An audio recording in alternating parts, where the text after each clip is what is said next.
నమ శివాయ. ఇవాళ సాధకులకి, సామాన్య ప్రజలకి కర్ణపిశాచి తాంత్రిక రహస్యం చెప్పదలిచాను.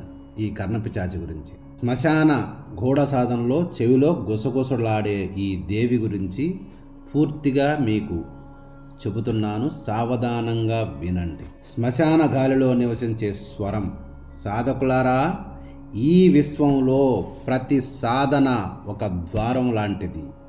ఆ ద్వారం వెనక రహస్యం, భయం, జ్ఞానం అన్నీ కలిసి ఉంటాయి. ఆ ద్వారాల్లో అత్యంత నిగూఢమైన ద్వారం కర్ణపిశాచి సాధన. సాధారణ జనులు పిశాచి అని భయపెట్టే ప్రేతాత్మలా ఊహిస్తారు. కానీ తంత్రంలో ఇది పొరపాటు. కర్ణపిశాచి ఒక రహస్య దేవి.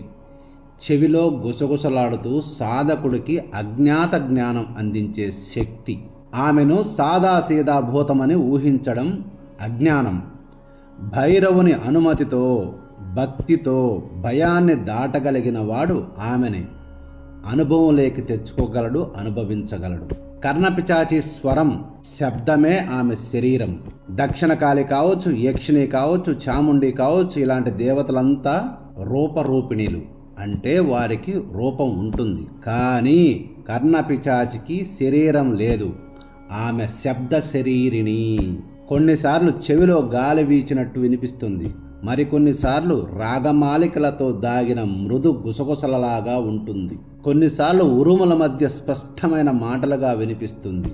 అందుకే తంత్రశాస్త్రాలు ఆమెని శ్రవణ ద్వారా జ్ఞానదాత్రి అని పిలుస్తున్నాయి.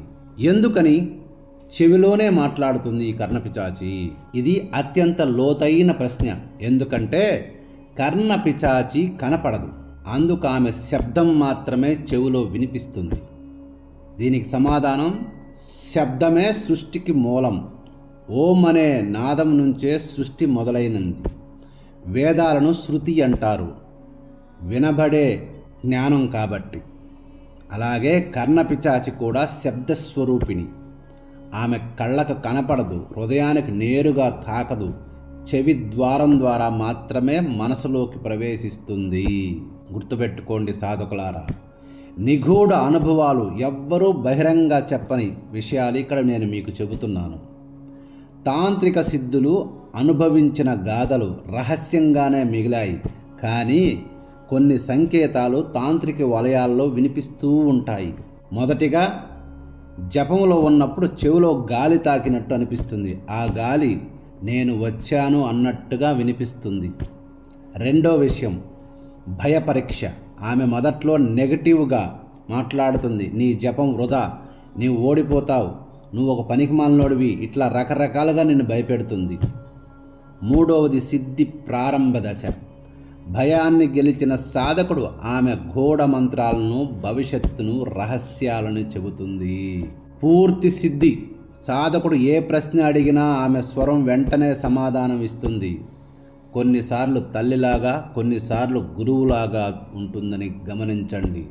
చాలామంది చెప్పినట్టు కర్ణపిశాచి ఎప్పుడు కూడా సాధకుడితో సంభోగం చెయ్యదు, సంభోగానికి ఉసికొలపదు అని గుర్తుపెట్టుకోండి. ఎప్పుడు కూడా కర్ణపిశాచిని సాధకుడిని సంభోగం కోసం ఉసికొలపదు. ఇది తెలియని వాళ్ళు, ప్రపంచాన్ని భయపిచ్చేవాళ్ళు చెప్పే మాటలు మాత్రమే. ఇందులో ఏ కోశాన నిజం లేదని గుర్తుపెట్టుకోండి. చాలామంది మలమూత్రాలు తినాలంటారు, తప్పు. గుర్తుపెట్టుకో సాధకుడా, కర్ణపిశాచి ఇచ్చే గూఢమైన జ్ఞానం. ఆమె ప్రసన్నమైతే సాధకుడికి లభించే రహస్యాలు. శత్రువుల ఆలోచనలు ముందుగానే వినిపిస్తుంది సాధకుడికి. భవిష్యత్తులో జరగబోయే సంఘటనలు సంకేతాలుగా సాధకుడికి చూపిస్తుంది. గుప్త నిధుల స్నానం చూపిస్తుంది. పురాణాల్లో వీటికి అనేక ఉదాహరణలు ఉన్నాయి. మంత్రజపంలో ఎక్కడ తప్పు జరుగుతుందో కూడా చెబుతుంది. కొన్నిసార్లు జీవితాంతర రహస్యాలు, మరణానికి సంబంధించిన సమాచారం కూడా ఇస్తుంది. ఎవరూ చెప్పని షరత్తు. కర్ణపిశాచి సాధకుడికి పెట్టే ఒకే ఒక షరత్తు. కర్ణపిశాచి ఒకే షరత్తు పెడుతుంది, నా స్వరాన్ని ఎప్పటికీ అవమానించకూడదు అని. ఎందుకంటే ఆ స్వరం అనేది కొంచెం హాస్యాస్పదంగా, కొంచెం అంటే అది అనుభవించిన వాడికి మాత్రమే అర్థమైద్ది. ఆమె స్వరాన్ని నిర్లక్ష్యం చేసేవాడు ఎప్పుడైనా సరే ఆమె స్వరాన్ని నిర్లక్ష్యం చేస్తే ఆ చేసిన మరుసటి రోజు నుంచి భ్రమల్లో చిక్కుని జీవితాంతం మాయలో మునిగిపోతాడు. కానీ ఆమె మాటను గౌరవించిన వాడు లోక రహస్యాలకు అధిపతి అవుతాడని గుర్తుపెట్టుకోండి. చాలామంది ఎక్కడ పడితే అక్కడ సాధన చేయాలంటారు. ఉన్నాయి అటువంటి క్రియలు కూడా. ఈ సాధనా విధానం శ్మశాన వలయంలో చెయ్యాలి. కాలం అమావాస్య లేదా పౌర్ణమి, స్థలం శ్మశానం, అది కూడా శ్మశానంలో తులసి కోట లేదా పాడుబడ్డ ఆలయం. చాలామందికి తెలిసిన మంత్రమే. ఉదాహరణకు ఒక మంత్రం చెబుతున్నాను. ఓం హ్రీం కర్ణపిశాచిన్యే నమః. ఈ సాధన జపసిద్ధికి 1,25,000 జపము, అందులో దశాంశము మార్జనము, దశాంశము తర్పణము, దశాంశము భోజనము, ఇలా చేసుకుంటూ వెళ్ళాలి. ఇది ఒక విధానం. నియమం: ముందుగా భైరవుని ఆరాధన తప్పనిసరిగా చెయ్యాల్సిందే. గుర్తుపెట్టుకోండి సాధకులారా, కర్ణపిశాచిని సిద్ధి పొందాలనే వ్యక్తి ఎవరైనా సరే భైరవ ఆరాధనని తప్పనిసరిగా చెయ్యాలి.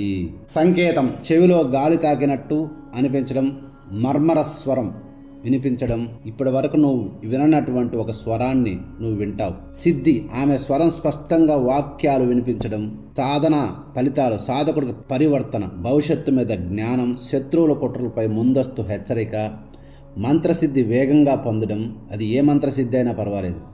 వ్యాపారం, రాజకీయం, సమాజంలో రహస్య విజయాలు. జీవితాంతం ఒక అదృశ్య సహచరిగా చెవిలో ఉండటం చేస్తుంది ఈ కర్ణపిశాచి. కర్ణపిశాచితో సహవాసం ఆమెను ప్రసన్నం చేసుకున్న సాధకుడికి జీవితం ఒక సాధారణ జీవితం కాదు. ప్రతి నిర్ణయం, ప్రతి అడుగు ఆమె చెవిలో చెప్పే గుసగుసలే మార్గదర్శకం అవుతాయి. ఒక సహవాసం అంటే తాంత్రిక జీవితం ఒక కొత్త దశలోకి అడుగుపెట్టడం. ఈ కర్ణపిశాచి సహవాసం అంటే తాంత్రిక జీవితంలో ఒక కొత్త దశలోకి అడుగు పెట్టడం. చెవిలో వినిపించే అమర నినాదం. కర్ణపిశాచి సాధన సాధారణ మంత్ర జపం కాదు, ఇది జీవితానికే మార్పు. ఈ రహస్యం తెలుసుకోండి.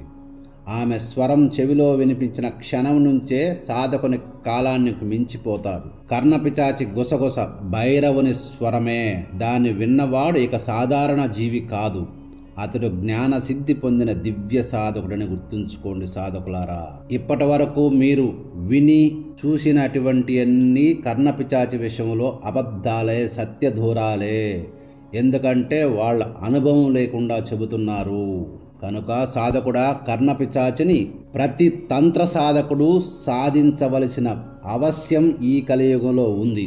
దానికంటే ముందు భైరవ సాధన అనేది అవశ్యంగా చెయ్యాలి.